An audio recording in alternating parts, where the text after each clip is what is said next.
মাননীয় সংসদ সদস্য সিদ্ধান্ত প্রস্তাবে দুটি প্রস্তাবনা উপস্থাপন করেছেন।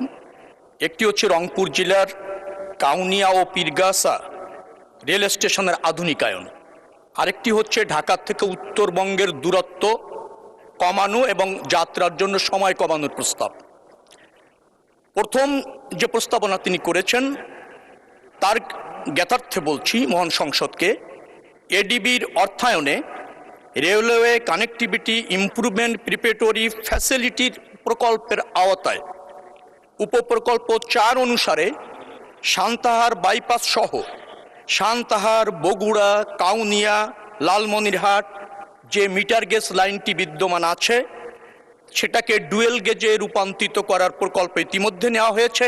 পাশাপাশি ওই একই লাইনের সমান্তরালে আরেকটি ব্রড গেজ প্রকল্প ইতিমধ্যে গ্রহণ করার প্রক্রিয়া চলমান আছে।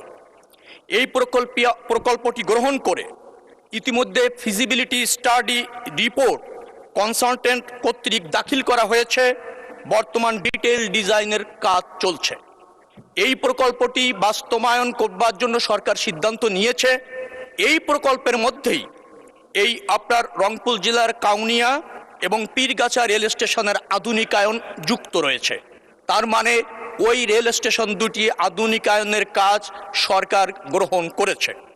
দ্বিতীয় অংশে রয়েছে তিনি ঢাকা থেকে উত্তরবঙ্গের দূরত্ব কমাতে চান এবং স্বাচ্ছন্দ্যে রেল যাত্রা উপভোগ করতে চান উত্তরবঙ্গের মানুষ। ইতিমধ্যে বগুড়া থেকে সিরাজগঞ্জ পর্যন্ত রেল লাইন একটি নতুন ডুয়েল গেজ রেল লাইন নির্মাণ আপনার চলমান রয়েছে। আমি এই কথা বলছি, জুনে উদ্বোধন হবে, সকল প্রক্রিয়া সম্পন্ন হয়েছে। তাতে 120 কিলোমিটার দূরত্ব কমবে এবং 2 ঘন্টা যাত্রা কমবে। অর্থাৎ এই প্রকল্পটিও বাস্তবায়ন চলমান, আর আগের প্রকল্পটি ইতিমধ্যে গৃহীত হয়েছে। যার ফলে মাননীয় সংসদ সদস্যের দুটি সমস্যার সমাধানই বা দুটি প্রস্তাবনাই গৃহীত প্রকল্পের মধ্যে নিহিত আছে। অতএব আমি মনে করছি মাননীয় সংসদ সদস্য তার দাবি অথবা এই সিদ্ধান্ত প্রস্তাবটি প্রত্যাহার করতে পারেন, কারণ এটা বাস্তবায়ন আধীন প্রক্রিয়ার মধ্যে আছে। বেশ কয়েকজন সংসদ সদস্য সংশোধনী প্রস্তাব দিয়েছেন, আমি সেটা পড়েছি। কয়েকটি ইতিমধ্যে সরকার গৃহীত করেছে, কয়েকজন অবিলম্বে সংযুক্ত করতে বলেছেন। যেহেতু প্রকল্প চলমান, অতএব অবিলম্ব শব্দটিও সংযুক্তের খুব প্রয়োজন আছে বলে মনে করছি না। ধন্যবাদ মাননীয় স্পিকার।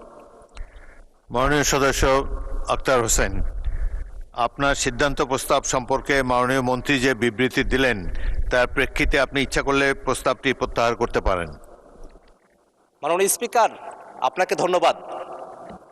আমি যে প্রস্তাবটি উত্থাপন করেছি ঢাকা থেকে উত্তরবঙ্গের রেলপথের দ্রুত কমিয়ে নিয়ে আসার জন্য বগুড়া থেকে সিরাজগঞ্জে সেখানে একটা রেলপথ নির্মাণ করা, সেটা শুধু আমার একার দাবি না, এটা গোটা উত্তরাঞ্চলের দাবি।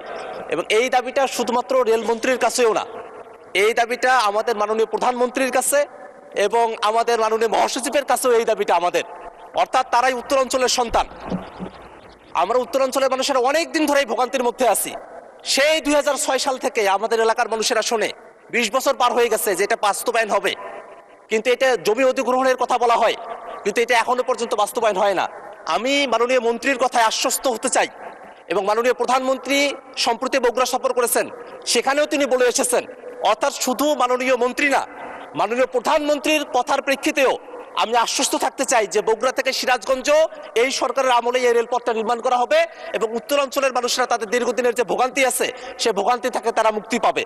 মাননীয় স্পিকার, পাশাপাশি আর একটা অংশ একটু বলতে হয়, যেহেতু আমি প্রস্তাব প্রত্যাহারই করব, আমার রংপুর জেলার কাউনিয়া এবং পীরগাছার যে স্টেশনগুলো অনেক আগের, অনেক ধরনের ত্রুটি বিচ্যুতির মধ্যে আমরা আছি।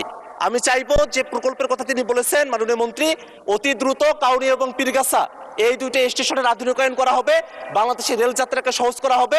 এই কথা বলে মাননীয় প্রধানমন্ত্রী, মহাসচিব সাহেব আমাদের আছেন এবং আমাদের মন্ত্রী সরকারের উপরে আস্থা রেখে আমার যে বগুড়া থেকে সিরাজগঞ্জ রেল লাইন যে প্রস্তাব আজকের মতো করে সেটা আমি উত্থাপন থেকে আমি বিরত থাকছি।